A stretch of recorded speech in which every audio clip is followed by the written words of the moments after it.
Welcome to the Sleepy Bat. Tonight we're heading into the quiet shadows of the American frontier where campfires flicker and the wilderness feels endless.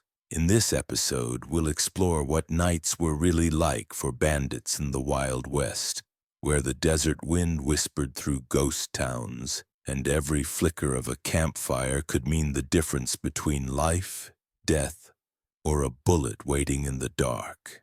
So grab your pillow, close your eyes, and let's travel back to the untamed nights of the Wild West. You're in 1870, somewhere deep in the Rocky Mountains. Night has swallowed the horizon and the stars hang like cold lanterns above the desert. The wind bites at your skin, carrying the dry scent of sagebrush and the distant cry of a lone coyote. You sit close to a campfire that's more embers than flame, its glow just strong enough to push the shadows back from your face. The ground beneath you is unforgiving, a mix of dirt and stone, and every breath you take feels heavy with dust. The men around you don't look like the heroes from Western tales. Their clothes are worn and patched, their faces marked by wind and hardship. These are outlaws, men living on the edge of survival, where every night is spent fighting the cold, watching the darkness, and waiting for a dawn that might not come. Each man has his own story of how he came to this life, but they all share certain common threads: economic hardship, failed dreams, moments of desperation that led to choices from which there was no return. The romantic notion of outlaws as rebels fighting against injustice crumbles when faced with the harsh truth that most were simply men pushed beyond their breaking point by circumstances beyond their control. Among them, one man stands out, their leader. The gang's leader, a grizzled veteran of the Civil War named Samuel Black Sam Rodriguez, pokes at the embers with a charred stick. His weathered face tells the story of countless nights like this one, countless mornings wondering if the sun would set on him as a free man or a corpse. At 45, he's ancient by outlaw standards. Most men in this profession don't live to see 30 claimed by bullets, ropes, or the dozen other dangers that stalk those who live beyond the law. The conversation around the fire is sparse and subdued. These men have learned that loose talk can be deadly, that today's trusted companion might become tomorrow's betrayer if the price is right. They speak in low murmurs about practical matters: which towns to avoid, where water might be found, rumors of pursuing lawmen. There's no camaraderie here, no bond of brotherhood forged in shared adventure. There's only the temporary alliance of men who need each other to survive another day. Food is a constant concern.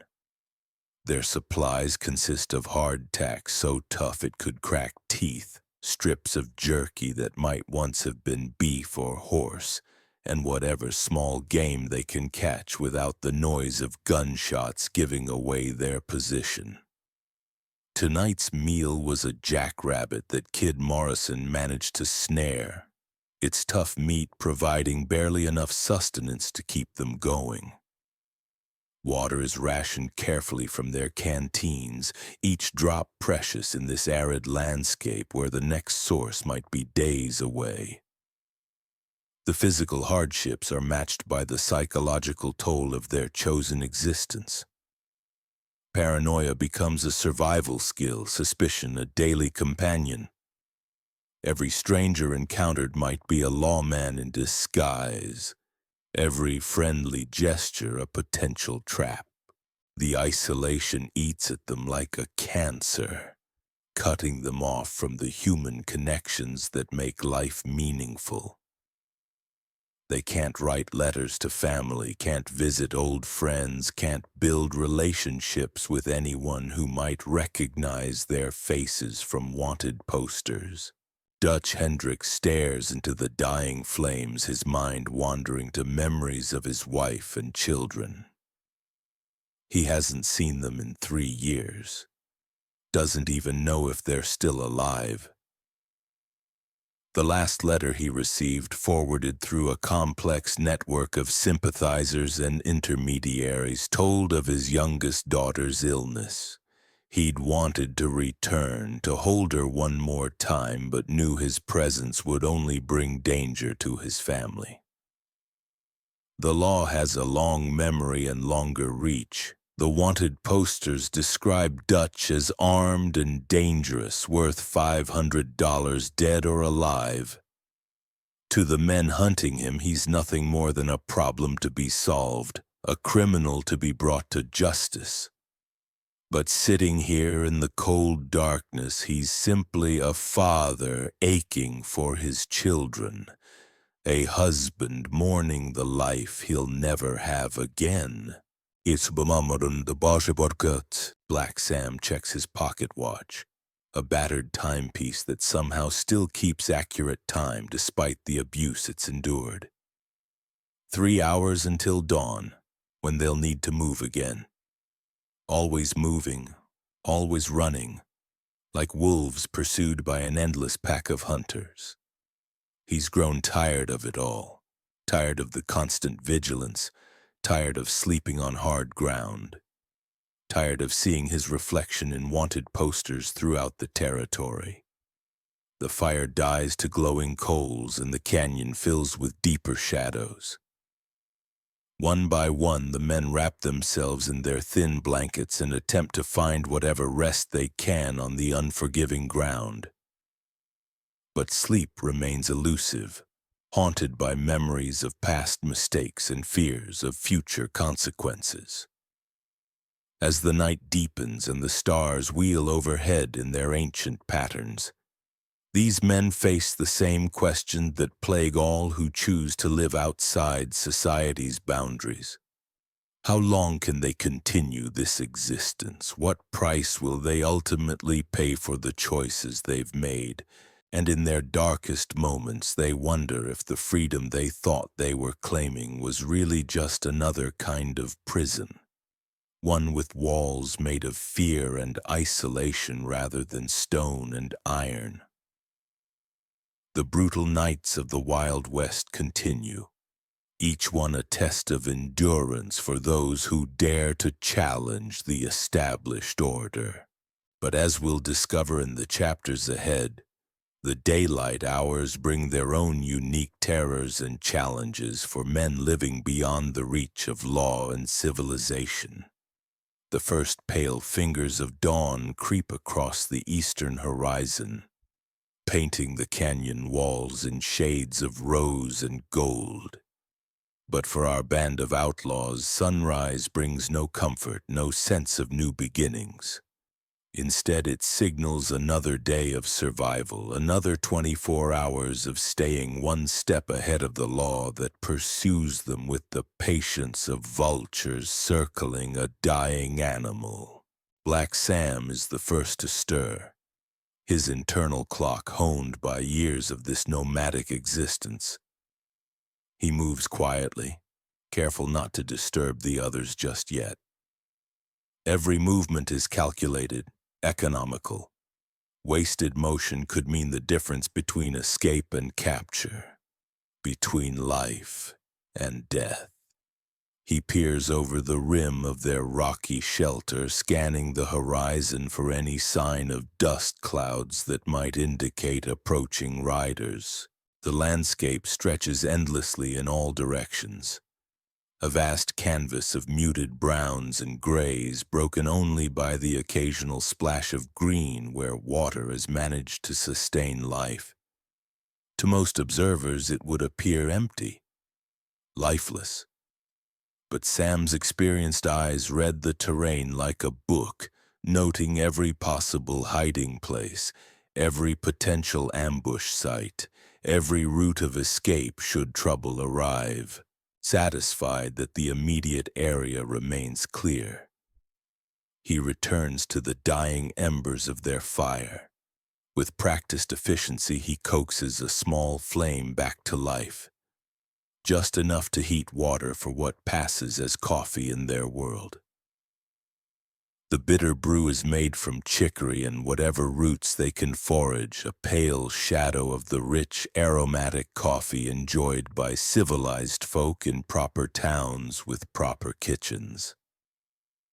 One by one, the others begin to wake. There's no gradual emergence from sleep here, no luxury of stretching and yawning in warm beds. Instead, they come alert instantly, hands moving instinctively to their weapons before their eyes have fully opened.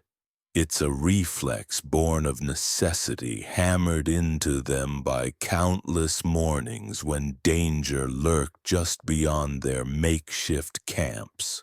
Dutch Hendricks rolls his blanket with mechanical precision, every fold exact, every edge aligned. In this life, your possessions are everything you own, and taking care of them isn't just prudent. It's essential for survival. A torn blanket could mean freezing to death on a cold night.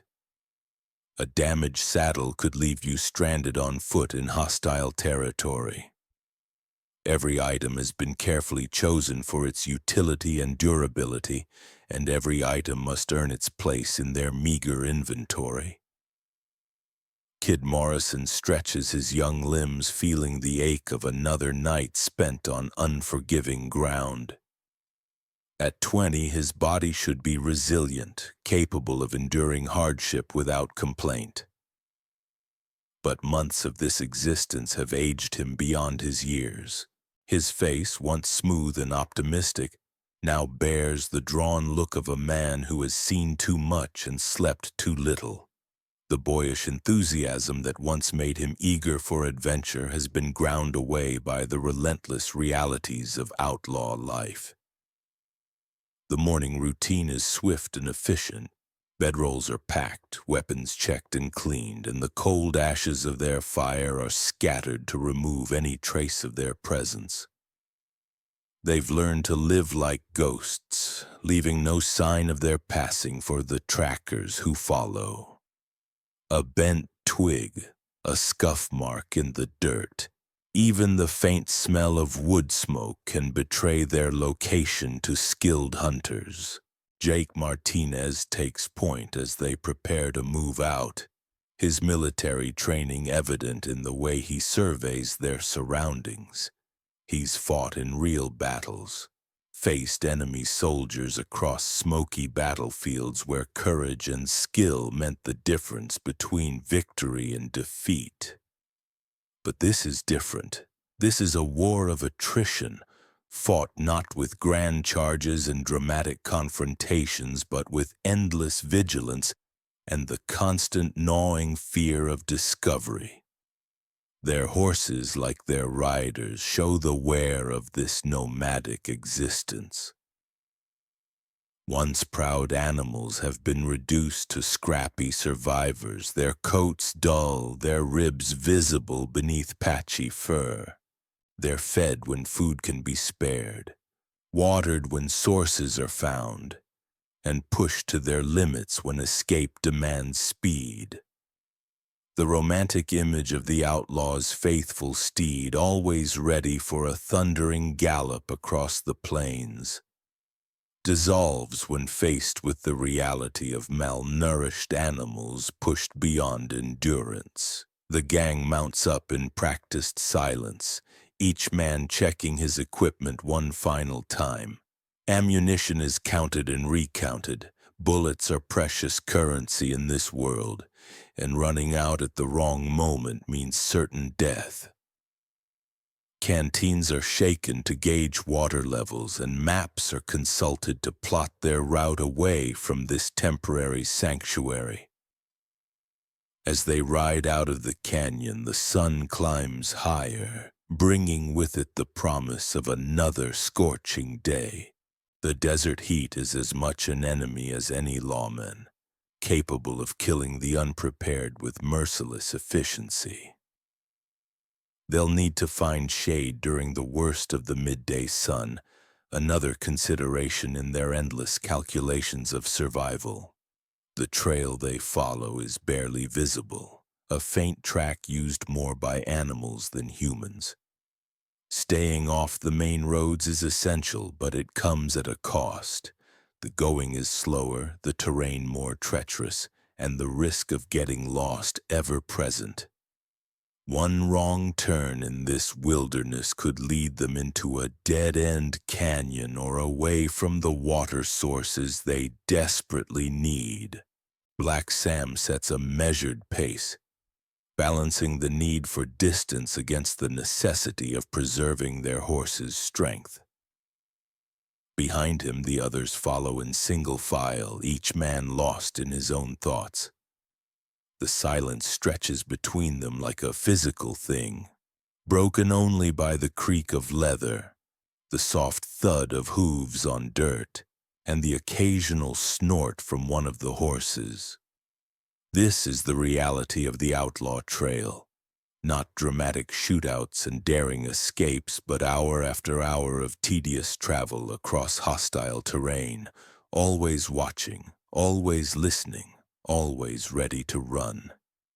The boredom is punctuated by moments of stark terror when they spot distant riders or hear the sound of approaching horses. Each encounter could be their last, each decision a matter of life and death. The sun beats down mercilessly as the morning wears on, and sweat begins to darken their shirts despite the early hour. In a few hours, the heat will become unbearable, forcing them to seek whatever shelter they can find and wait out the worst of it. They've learned to live by the rhythms of the desert, traveling in the cool hours before dawn and after sunset, hiding during the blazing heat of midday. Dutch pulls out his water canteen and allows himself a small sip, barely enough to wet his lips.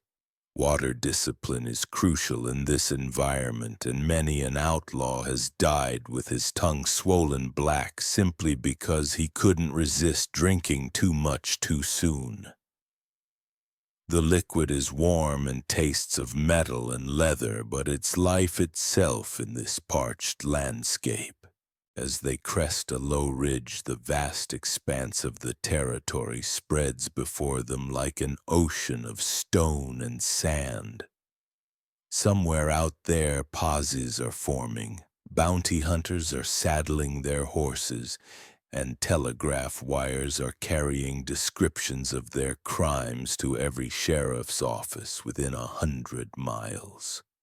The net is tightening as it always does, and they know that their time is running out. But for now, in this moment, they ride on through the growing heat of another day, carrying their secrets and their sins across a landscape that cares nothing for their troubles. The brutal nights of bandit life give way to equally brutal days, each one a test of endurance, each one bringing them closer to whatever fate awaits at the end of their chosen path.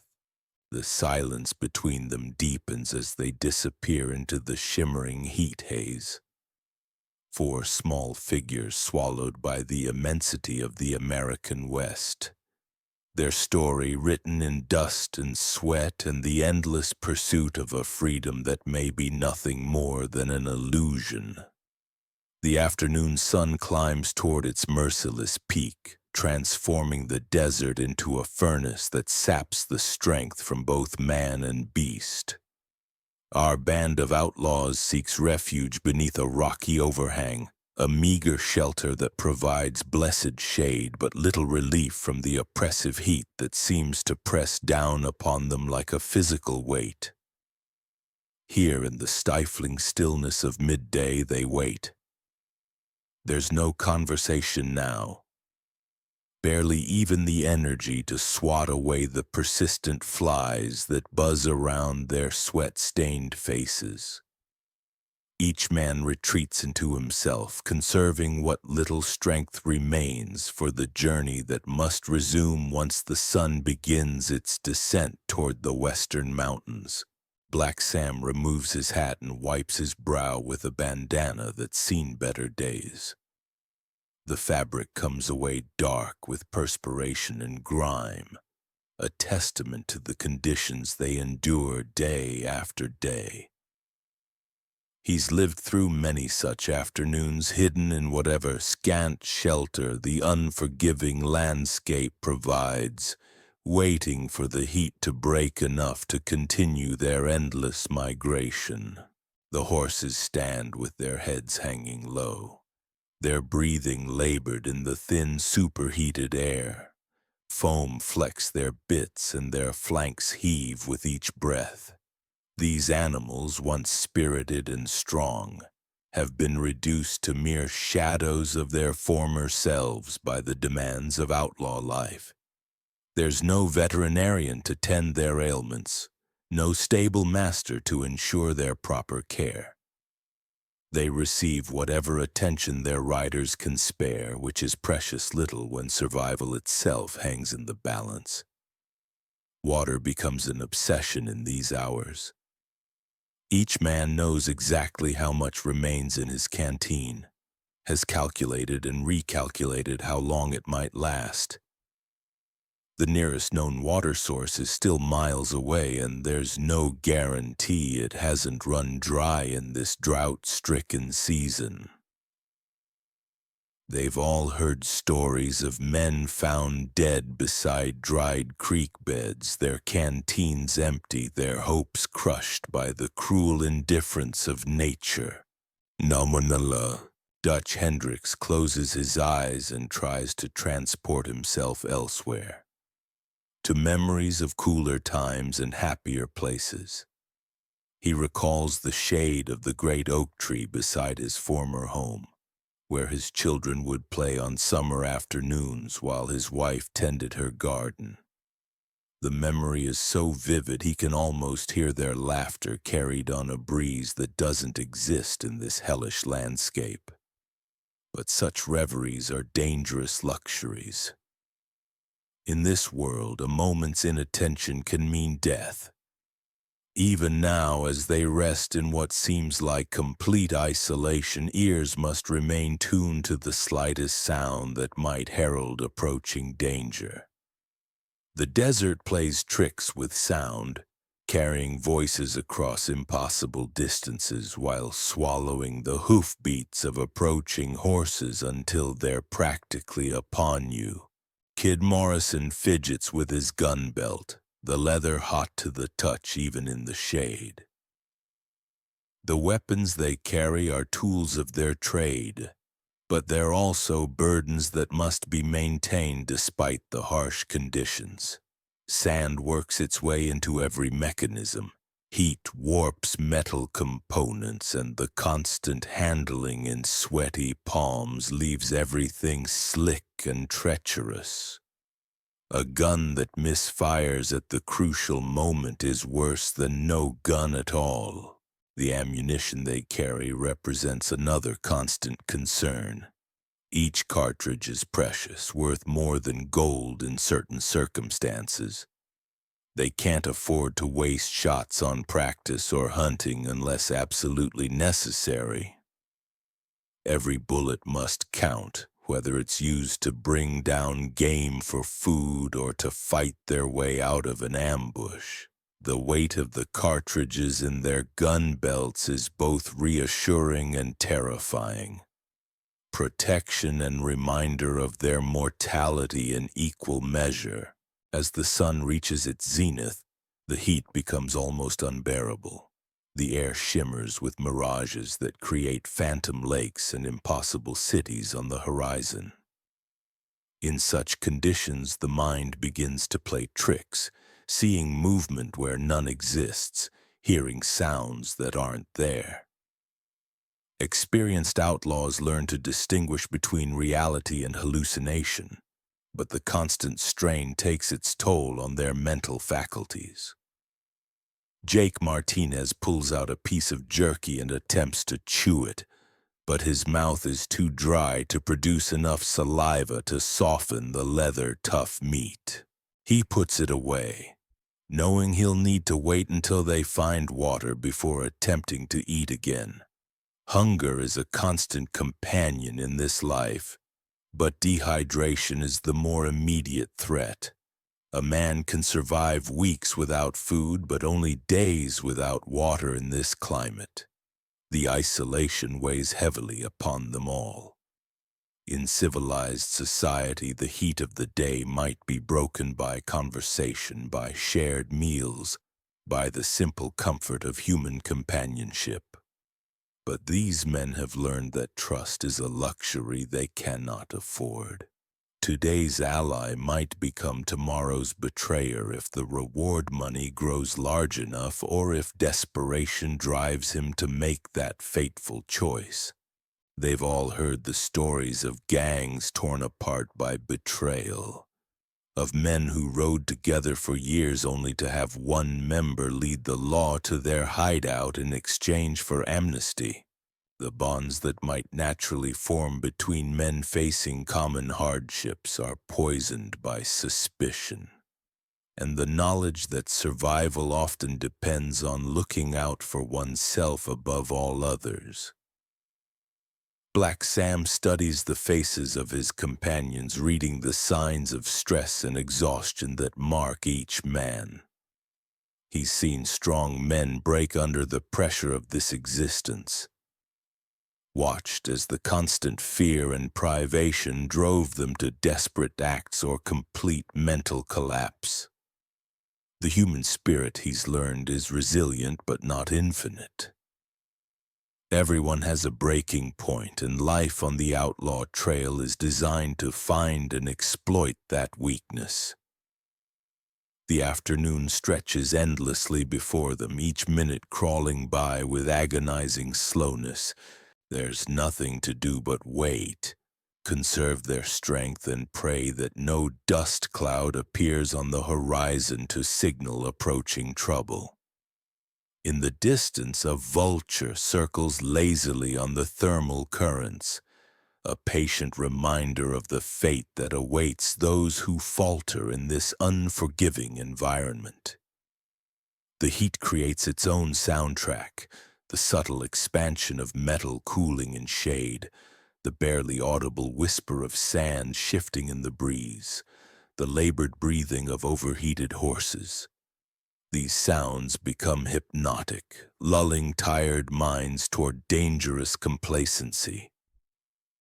But sleep in such circumstances is treacherous, leaving one vulnerable to surprise attack or simply to the disorientation that can prove fatal in trackless wilderness. Dutch checks his compass, a battered instrument that's guided him through countless journeys across this hostile terrain. The needle points steadily north, but he knows that direction means little when every mile looks identical to the last. Navigation in the desert requires skills that city folk never develop. The ability to read subtle changes in vegetation, to recognize distant landmarks, to track the sun's position even when it's hidden by clouds or haze.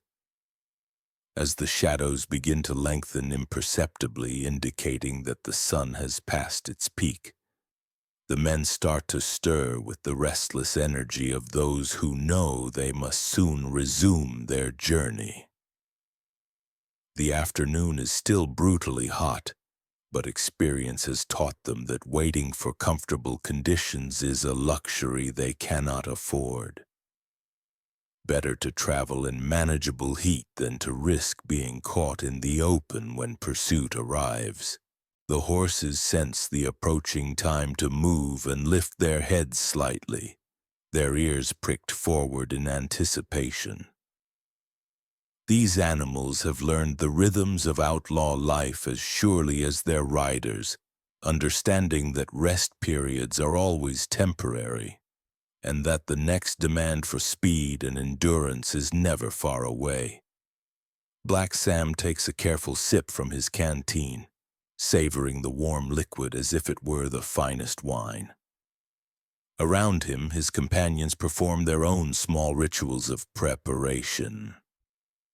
checking weapons, adjusting saddles, scanning the horizon one more time for signs of danger. These men have become creatures of habit, finding comfort in routine even as they live in constant uncertainty. The brutal afternoon of bandit life continues its slow march toward evening. Each moment a test of endurance for men who have chosen to exist beyond the boundaries of civilized society. As the heat gradually begins to moderate and thoughts turn toward the evening's travel, they prepare once again to venture into a world that shows no mercy to the weak, the careless, or the unlucky. The desert watches with indifferent eyes, ready to claim any who stumble or fall behind in the endless race between hunter and hunted. The sun begins its slow descent toward the jagged horizon, casting longer shadows across the parched landscape. For our band of weary outlaws, this signals the end of their enforced rest and the beginning of another night's desperate journey across the unforgiving terrain. They emerge from their meager shelter like phantoms materializing from the desert heat, each movement deliberate and practiced. Black Sam adjusts his saddle with the methodical care of a man who knows that equipment failure in this wilderness means certain death. The leather is cracked and worn, held together by makeshift repairs that speak to the impossible conditions these men endure daily. There are no saddleries out here, no craftsmen to replace worn gear. Everything must be maintained through ingenuity and whatever materials they can scavenge from their harsh environment. The evening air still shimmers with residual heat, but it's bearable now compared to the furnace-like conditions of midday. Dutch Hendricks mounts his horse with visible effort, his body protesting after hours spent cramped in whatever shade they could find. At 38, he's no longer young, and the accumulated toll of sleeping on rocky ground and riding through extremes of weather has left its mark on joints that once moved with fluid grace. Their water situation has become critical. Kid Morrison's canteen sloshes with perhaps a cupful remaining, while Jake Martinez rations his supply with the discipline of a man who has felt the true bite of thirst. The nearest reliable water source lies at least 15 miles ahead, assuming it hasn't dried up in the persistent drought that has gripped this region for months. They've learned not to trust maps or local knowledge too heavily. Springs marked as permanent have a way of disappearing when you need them most. As they begin their evening trek, the horses move with the resigned gait of animals pushed beyond their natural limits. These creatures, once proud and spirited, have been reduced to mere survival machines. Their coats are dull and patchy, their ribs clearly visible beneath skin stretched tight by inadequate nutrition. In civilized towns, such animals would be put out of their misery as an act of kindness. Here they represent the difference between mobility and death. The trail they follow is barely discernible, a faint depression in the earth that might have been carved by seasonal water flow or the passage of wild animals. Staying off established roads is essential for avoiding detection, but it comes at a tremendous cost in both time and safety. One wrong turn could lead them into impossible terrain or away from the water sources that mean life itself in this arid wasteland.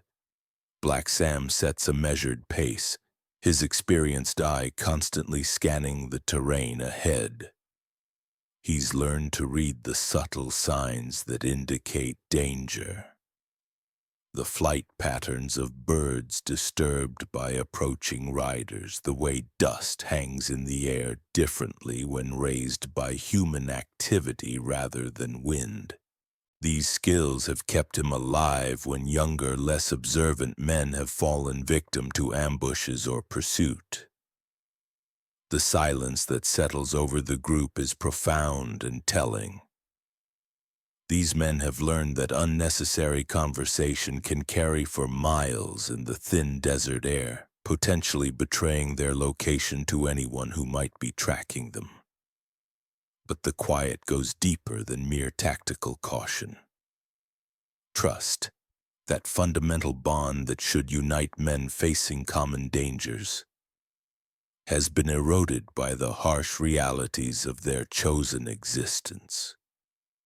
Each man rides wrapped in his own private hell of memory and regret. Dutch finds his thoughts returning obsessively to the family he abandoned, not by choice but by necessity. The last letter he received, smuggled to him through a network of sympathizers, spoke of his youngest daughter's struggle with a persistent fever. He'd wanted desperately to return, to hold her small hand and whisper words of comfort, but knew that his presence would only bring danger to those he loved most. The wanted posters described these men in stark, unforgiving terms, armed and dangerous criminals who pose a threat to decent society. But here, beneath the endless canopy of stars beginning to emerge in the darkening sky, they appear as what they truly are. Broken men paying the price for choices made in moments of desperation or rage. Kid Morrison's youth has been a liability rather than an asset in this harsh world. At 20, he should be thinking about courtship and career prospects, perhaps learning a trade or working his way up in some legitimate enterprise. Instead, he's developed the hollow stare of someone who has seen too much violence and dealt too much death. The boy who joined the gang with dreams of adventure and easy money has been replaced by a haunted young man who jumps at shadows and sleeps with his hand on his gun. The landscape around them shifts subtly as they travel, the rocky desert giving way to rolling hills dotted with scrub brush and the occasional gnarled tree. These changes, barely perceptible to untrained eyes, tell experienced travelers volumes about water sources, potential shelter, and the likelihood of encountering other human beings. Every variation in vegetation or geological formation must be noted and interpreted, for their lives depend on reading the land correctly. Jake Martinez rides point, his military training evident in the way he constantly surveys their surroundings for potential threats or ambush sites. The war taught him about tactics and strategy, about the importance of maintaining discipline under fire. But this is different from conventional warfare. There are no rules of engagement here. No Geneva Convention to protect the wounded or captured. This is a war of extermination, where surrender often means a rope or a bullet rather than imprisonment. As darkness deepens, the temperature begins its nightly plunge toward the bone-chilling cold that characterizes desert nights. The same clear skies that allow the sun to bake the earth mercilessly during the day permit heat to radiate away rapidly once the sun disappears. Soon they'll need to don the heavy coats that seemed impossible to imagine during the scorching afternoon hours. Their destination for the night is another carefully chosen campsite, selected for its defensive advantages and proximity to water. But reaching it means covering ground that grows increasingly treacherous in the darkness. Horse and rider must navigate by starlight and instinct, trusting to experience and luck to avoid the countless hazards that await the unwary traveler. The sound of their passage seems unnaturally loud in the desert stillness. The creak of leather, the soft thud of hooves on packed earth, the occasional snort from one of the horses. Each noise might betray their location to listening ears, yet complete silence is impossible when moving a group of mounted men across varied terrain. Black Sam's mind works constantly, calculating distances and options, weighing risks against necessities. How much farther can they push the horses before the animals collapse? How long before their water runs out completely? What are the chances that law enforcement has discovered their trail? These questions have no clear answers, only probabilities that shift with every mile they travel. The stars emerge in their full glory as the last traces of daylight fade from the western sky. In this era, before electric lights, the night sky reveals its true majesty, a glittering tapestry of light that has guided travelers since the beginning of human history. But for men with prices on their heads, even the stars seem cold and distant, offering no comfort to those who have placed themselves beyond the reach of civilized society. Dutch pulls his coat tighter around his shoulders as the desert cold begins to assert itself. The temperature differential between day and night in this climate can be shocking, transforming furnace-like conditions into near-freezing temperatures within a few hours. Many an inexperienced traveler has died of exposure, caught unprepared by the desert's dual nature. The horse's breath begins to steam in the cooling air, another reminder of the harsh conditions they all endure. These animals, bred for different climates and different purposes, suffer as much as their human companions in this unforgiving environment. Yet they continue, driven by training and instinct to carry their riders through whatever hardships await. As they crest a low ridge, the vast expanse of the territory spreads before them like a sea of shadows and silver moonlight. Somewhere in that darkness lie the towns they can never enter safely, the communities where ordinary people sleep peacefully in their beds, protected by laws and customs that no longer apply to these wandering outcasts. The brutal nights of bandit life stretch endlessly ahead, each one a test of endurance and will.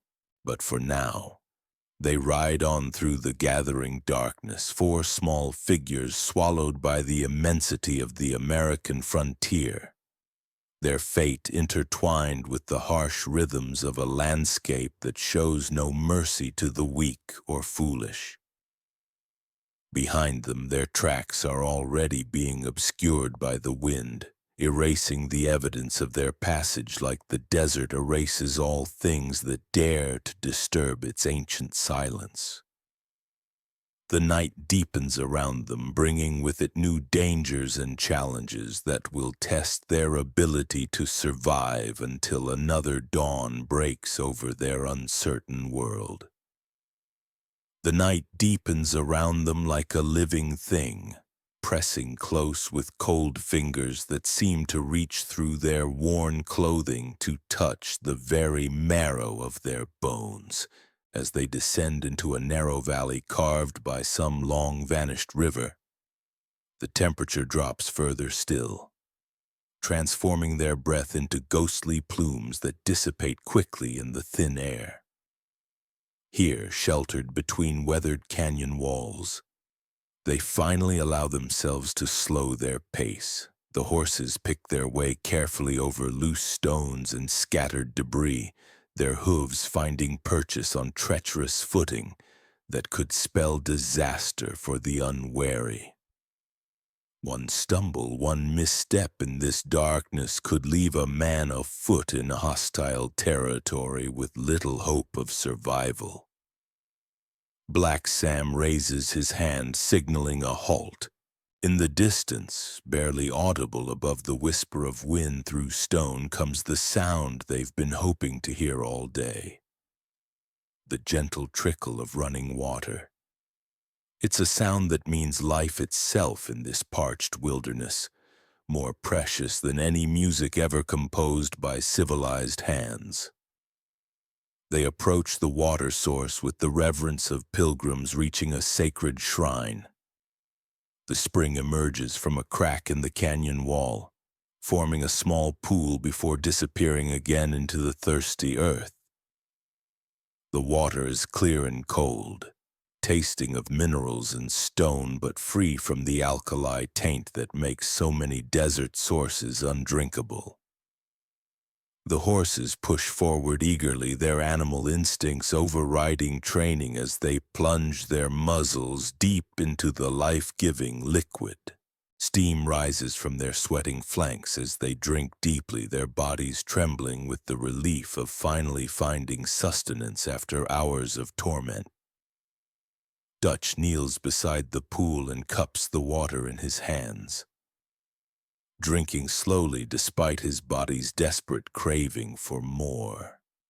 Experience has taught him that gulping water too quickly after severe dehydration can be as dangerous as thirst itself.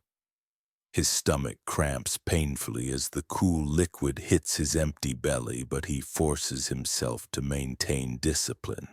Kid Morrison fills his canteen with shaking hands, the sound of water flowing into the metal container seeming unnaturally loud in the canyon's confines. Each drop represents another hour of life, another mile they might travel before thirst becomes their master once again.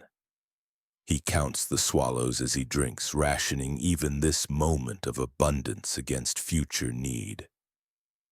Jake Martinez stands guard while the others tend to their immediate needs, his rifle held ready across his chest. Even here, in this moment of relief, vigilance cannot be abandoned. Water sources are natural gathering places, locations where trackers expect to find their quarry. Many an outlaw has met his end while drinking from a spring, caught off guard by pursuers who knew exactly where desperation would drive him. The sound of their activities echoes softly off the canyon walls. The splash of water being poured, the quiet nickering of horses, the creak of leather as saddles are loosened to give the animals relief. These small noises seem amplified in the enclosed space, reminding them once again of how sound travels in the desert night. Black Sam studies the terrain around the spring, noting the approaches and escape routes with the eye of a man who has survived by always planning for the worst. The canyon offers some protection from observation, but it also represents a potential trap if discovered by hostile forces. Every advantage comes with corresponding risks in this chess game played with human lives. As the immediate crisis of thirst passes, other needs assert themselves. Hunger gnaws at empty bellies with persistent urgency. Their supplies have dwindled to almost nothing. A few strips of jerky so tough they require extensive chewing. Some hardtack that's more suitable for construction material than food, and the eternal hope of finding something edible in this barren landscape. Dutch produces a small piece of salt pork from his saddlebags, examining it carefully in the dim starlight. The meat has taken on an alarming greenish tinge around the edges, and the smell suggests that consumption might be more dangerous than starvation.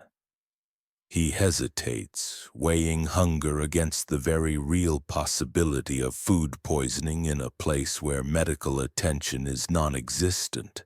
The decision is made for him when Kid Morrison quietly takes the questionable meat and tosses it aside. The young man has learned hard lessons about the dangers of spoiled food, having watched a fellow gang member die in agony after eating tainted provisions. Better to face hunger than to risk the kind of illness that leaves one helpless and vulnerable. Their evening meal consists of water and the bitter satisfaction of having survived another day. Conversation remains minimal, each man lost in his own thoughts as they contemplate the challenges that tomorrow will bring. The fire they dare not light would provide warmth and comfort, but it would also announce their presence to anyone within miles of their location. The cold continues its relentless advance, seeping up from the rocky ground and flowing down from the star-filled sky above. They huddle closer together without conscious thought, drawing what warmth they can from shared body heat while maintaining the careful distance that mistrust demands. Even in their misery, they remain isolated from one another by the barriers that outlaw life erects between men. Jake Martinez removes his boots and examines his feet by feel rather than sight. The constant riding and walking in ill-fitting footwear has taken its toll, leaving blisters and sores that threaten to become infected without proper care. He has no medicine, no clean bandages, nothing but his own saliva to clean the wounds and strips torn from his shirt to provide protection.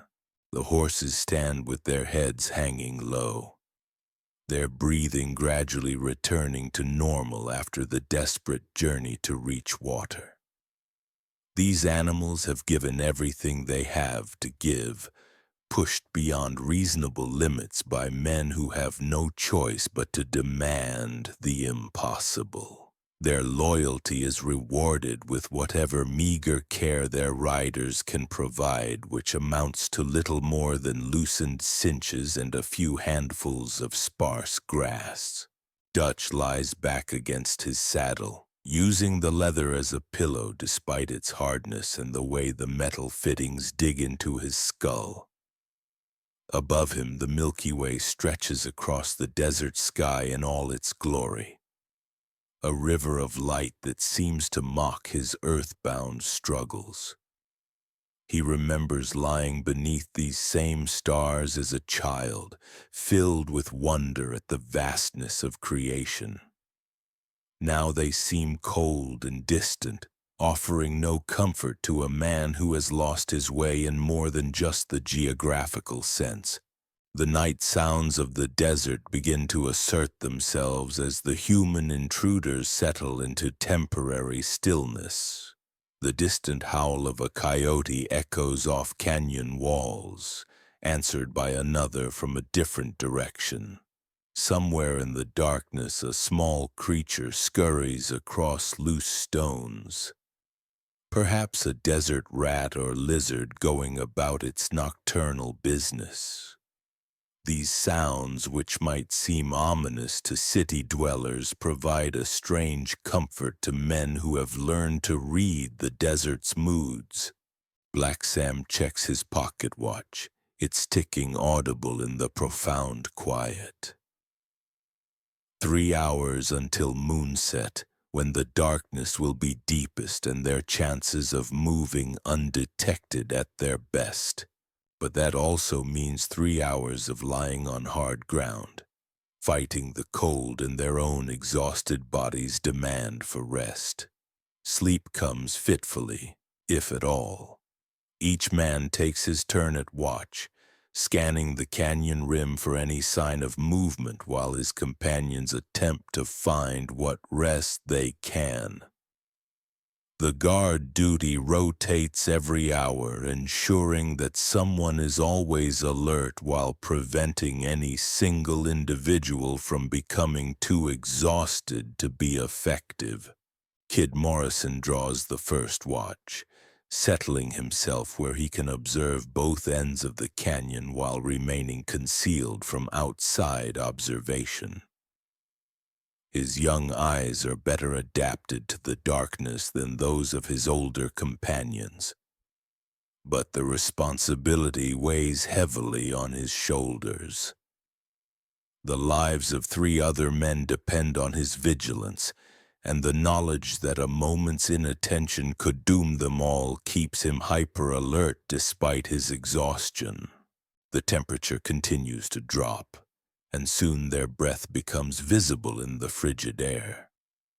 The desert's dual nature reveals itself once again, furnace by day, icebox by night. They pulled their thin blankets tighter around their shoulders, knowing that the meager protection they provide is all that stands between them and hypothermia. Dutch shivers uncontrollably as he tries to find a comfortable position on the unforgiving ground. Every rock seems designed to find the most sensitive part of his anatomy, and the cold seeps through his worn clothing as if it weren't there at all. He thinks of his wife's warm kitchen, of sitting by the fire on winter evenings while she mended clothes and the children played at their feet. The memory brings both comfort and anguish. Comfort in its warmth, anguish in its impossibility. Jake Martinez wraps his arms around himself and rocks slightly, trying to generate warmth through movement. His military experience taught him survival techniques, but those lessons assumed access to proper equipment and supplies. Here, with nothing but the clothes on their backs and whatever they could carry in their saddlebags, survival becomes a matter of endurance rather than skill. The stars wheel overhead in their ancient patterns, marking the passage of time with celestial precision. Each constellation tells its own story of navigation and seasonal change, knowledge that was once essential for survival in this wilderness. But these men are creatures of a different age, more familiar with the workings of firearms than the movements of heavenly bodies. As the night deepens toward its coldest hour, the sounds of the desert change subtly. The coyotes fall silent, perhaps bedding down for the remainder of the night. Even the small, scurrying creatures seem to have found shelter from the bitter cold. The only constant is the gentle whisper of water flowing from the spring, a sound that provides both comfort and reminder of their desperate circumstances. Black Sam lies with his eyes closed but his mind racing, calculating distances and possibilities for the coming day. They need food, need supplies, need some way to improve their desperate situation. But every option involves risk, and risk in their circumstances often means death. The nearest town is 2 days' ride away, and entering it would be tantamount to suicide given the wanted posters that surely adorn every public building. The brutal night of bandit life continues its slow progression toward dawn, each hour bringing new challenges and deeper misery. Yet still they endure, clinging to life with the stubborn determination of men who have nothing left to lose. The desert around them remains indifferent to their suffering, vast and eternal and utterly without mercy for those who dare to challenge its dominion. In the distance, another coyote calls, its voice carrying a note that might be loneliness or hunger or simple acknowledgement of the harsh realities that govern existence in this unforgiving land. The sound fades into silence, leaving only the whisper of wind and water and the quiet breathing of men too tired to sleep, too cold to rest, too hunted to ever truly find peace. The darkness presses closer as the temperature plummets further still. transforming the canyon into a natural refrigerator where every breath becomes a visible reminder of their mortality. The spring continues its gentle murmur, a sound that should bring comfort but instead serves as a cruel mockery of their circumstances. Water may be life, but in this frozen hell it's merely a temporary reprieve from one form of death while another creeps steadily closer. Black Sam shifts position carefully, trying to find some angle where the rocks don't dig quite so mercilessly into his spine. At 52, his body carries the accumulated damage of decades spent sleeping rough. And each night on the hard ground adds another layer of stiffness to joints that protest every movement. He's seen younger men broken by this existence watched as the constant discomfort and exposure wore away their resolve until they simply gave up and walked into the nearest sheriff's office with their hands raised. The irony isn't lost on him that they've found water at the cost of being trapped in what could easily become their tomb. The canyon walls that provide shelter from observation also eliminate escape routes, channeling any approaching force directly toward their position. It's the eternal dilemma of outlaw life. Every advantage carries the seeds of potential disaster. Dutch Hendricks draws his knees up to his chest, trying to conserve what little body heat remains. His stomach cramps with hunger so intense it's become a living thing, clawing at his insides with relentless persistence. The last proper meal he consumed was 3 days ago. A rabbit they'd managed to catch and cook over a carefully concealed fire. Since then, it's been nothing but water and the occasional handful of bitter roots that might or might not be poisonous. The young man they call Kid Morrison has drawn second watch, his slight frame barely visible against the canyon wall where he's positioned himself. At 21, he should be courting some farmer's daughter, or learning a trade that would set him up for a respectable life. Instead, he's developed the 1,000-yard stare of someone who has killed men, and knows he'll likely kill again before his story ends. The boyish enthusiasm that once made him eager for adventure has been replaced by a cold pragmatism that would be disturbing in someone twice his age. Jake Martinez attempts to massage feeling back into his feet, knowing that frostbite in this climate could mean amputation performed with a dirty knife and no anesthetic. He's seen it happen to other men, watched them choose between a gangrenous limb and a quick death. The military taught him about field medicine, but those lessons assumed access to proper supplies and trained medics. Here, a serious injury means either miraculous recovery or a shallow grave scraped out of the unforgiving earth. The horses huddled together for warmth, their breath creating small clouds that dissipate quickly in the frigid air. These animals have been pushed beyond any reasonable limit. Their once glossy coats now dull and patchy from malnutrition and stress. In a kinder world, they would be turned out to pasture, allowed to recover from their ordeal. But this is not a kind world, and tomorrow will demand everything they have left to give. As the night wears on, the cold becomes a physical presence, pressing against them with malevolent intent. Their thin blankets provide little protection against temperatures that seem designed to freeze the very marrow in their bones. Sleep becomes impossible, replaced by a kind of semi-conscious endurance where time moves with glacial slowness and every minute feels like an hour. Dutch finds his thoughts drifting to his family again, as they always do in moments of extremity. His wife Sarah would be sleeping now in their warm bed, probably wearing the flannel nightgown he'd bought her for their anniversary 3 years ago.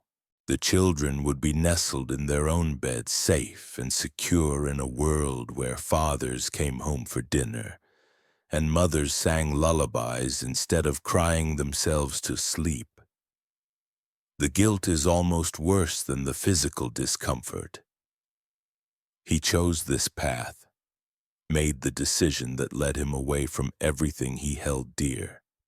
The bank robbery that went wrong, the deputy who reached for his gun, the split-second choice that transformed a desperate man into a killer. It all seems like someone else's life now, viewed through a lens of exhaustion and regret. Kid Morrison's watch continues in tense silence, his young eyes straining to penetrate the darkness beyond the canyon rim. Every shadow might conceal a threat. Every sound could herald the approach of the law. He's learned to distinguish between the natural noises of the desert night and the subtle disturbances that indicate human presence. But the knowledge comes at the cost of perpetual anxiety that gnaws at his sanity like acid. The wanted posters describe him as dangerous, armed, and not to be approached by civilians. But sitting here in the bitter cold, he feels more like a frightened boy playing at being a man.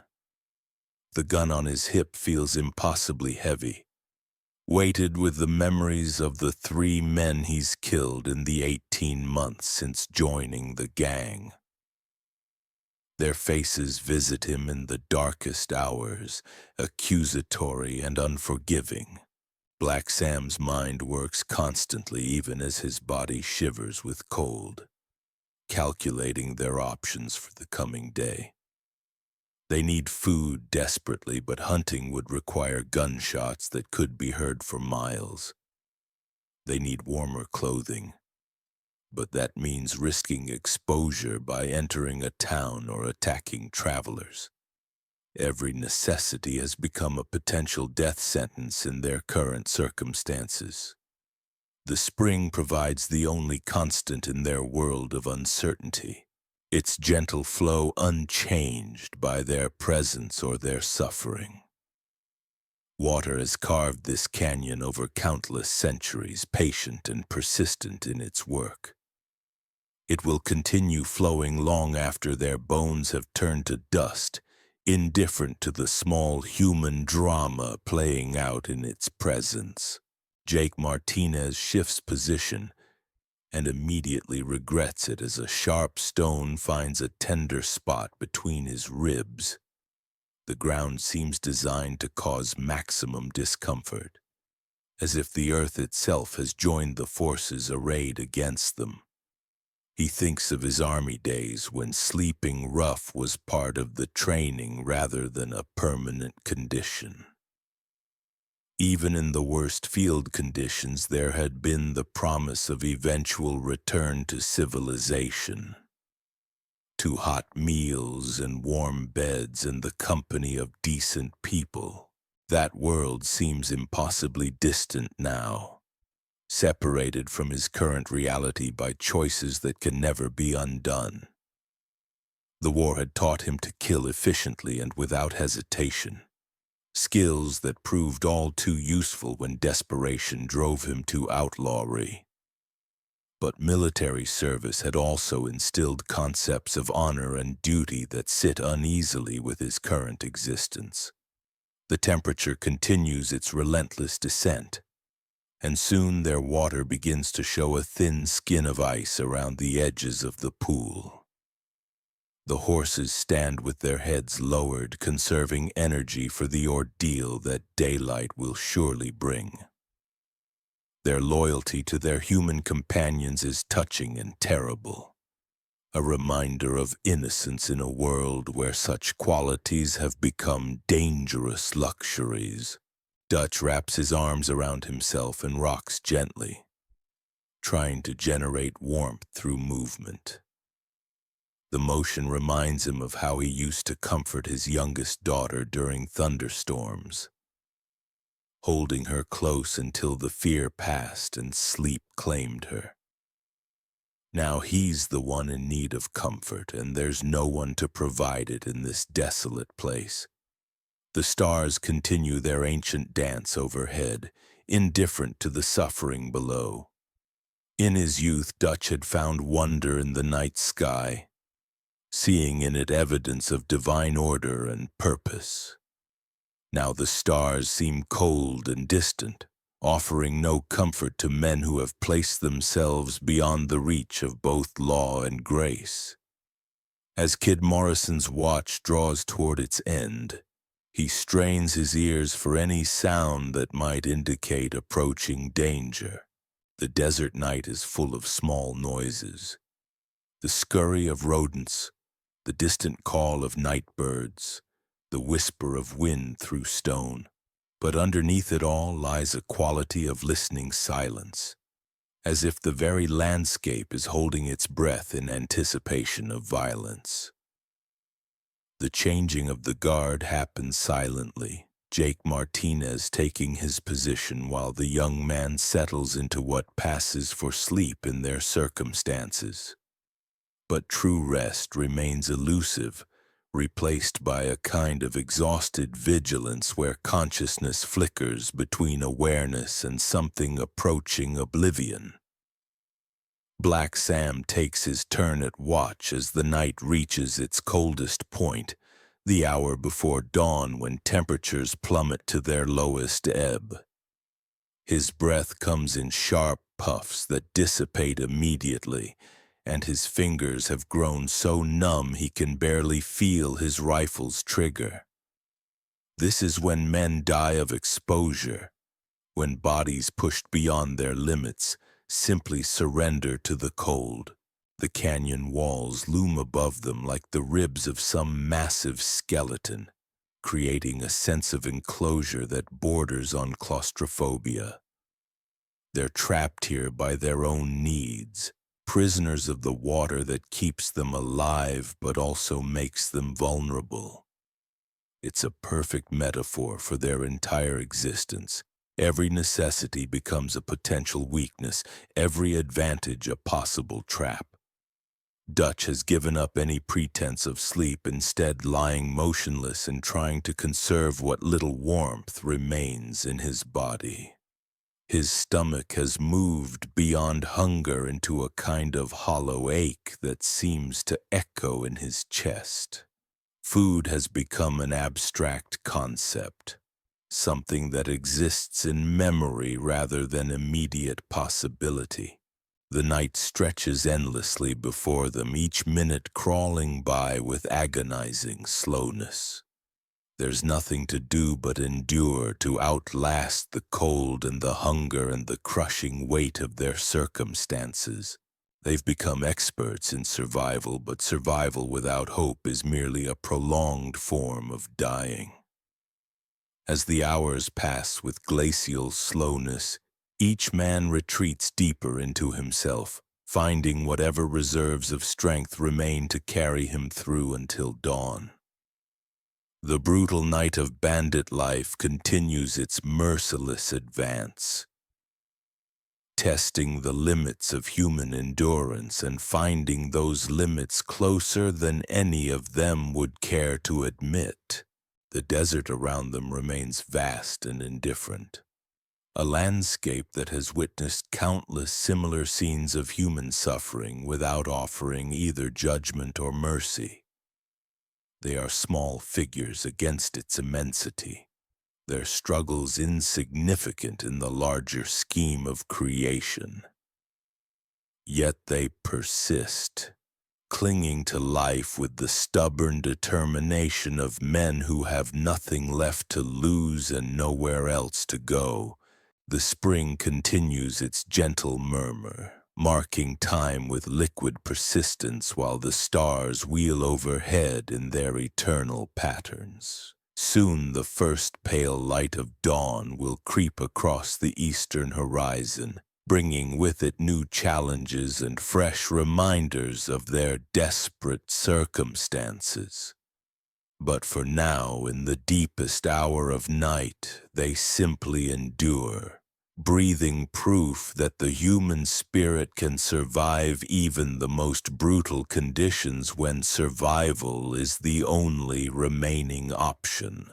The first pale light of dawn creeps across the eastern horizon like a reluctant witness to their suffering, painting the canyon walls in shades of rose and amber that would be beautiful under different circumstances. For our band of desperate men, sunrise brings no relief from their ordeal, only the harsh reminder that another day of survival lies ahead. Black Sam stirs first, his internal clock honed by years of this nomadic existence.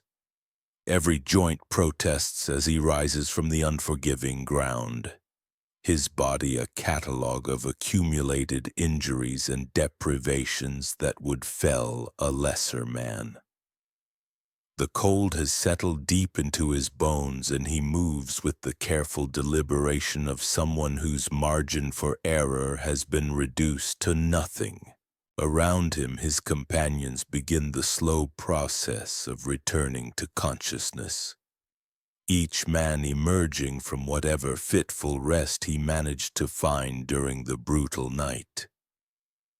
There's no gradual awakening here, no luxury of stretching beneath warm blankets. Instead, they come alert with the instant vigilance of hunted animals, hands moving instinctively toward weapons before their eyes have fully adjusted to the growing light. The horses stand with frost coating their manes, their breath creating small clouds in the frigid morning air. These faithful beasts have endured the night alongside their human companions, sharing in the misery that has become their common lot. Their loyalty is both touching and tragic, a reminder of innocence in a world where such qualities have become dangerous luxuries. Dutch Hendricks attempts to work feeling back into his frozen fingers, knowing that numb hands could mean death if trouble arrives unexpectedly. The simple act of gripping his rifle properly has become a challenge, another reminder of how close they all stand to the edge of complete collapse.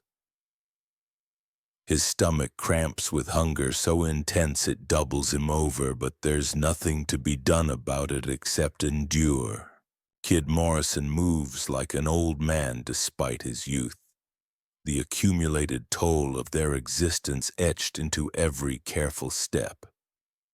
The boy who once dreamed of adventure and easy money has been replaced by someone who understands that each sunrise might be his last. His eyes hold the hollow stare of a person who has seen too much death and knows there's more to come. Jake Martinez checks their meager supplies with the methodical precision of a quartermaster managing an army's provisions. A few strips of questionable jerky, a handful of hardtack that could serve as building material, and the precious water that means life itself in this parched wilderness. It's not enough to sustain them much longer, but it's what they have. The morning routine begins in practiced silence. Bedrolls secured, weapons cleaned and loaded. The careful obliteration of any sign that might betray their presence to pursuing trackers.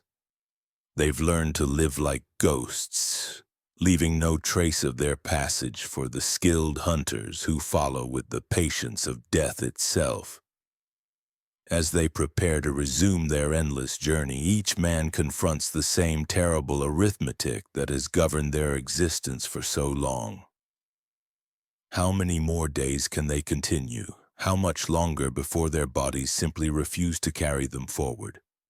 What manner of end awaits them in this unforgiving landscape? The sun climbs higher, beginning its daily transformation of the desert from icebox to furnace.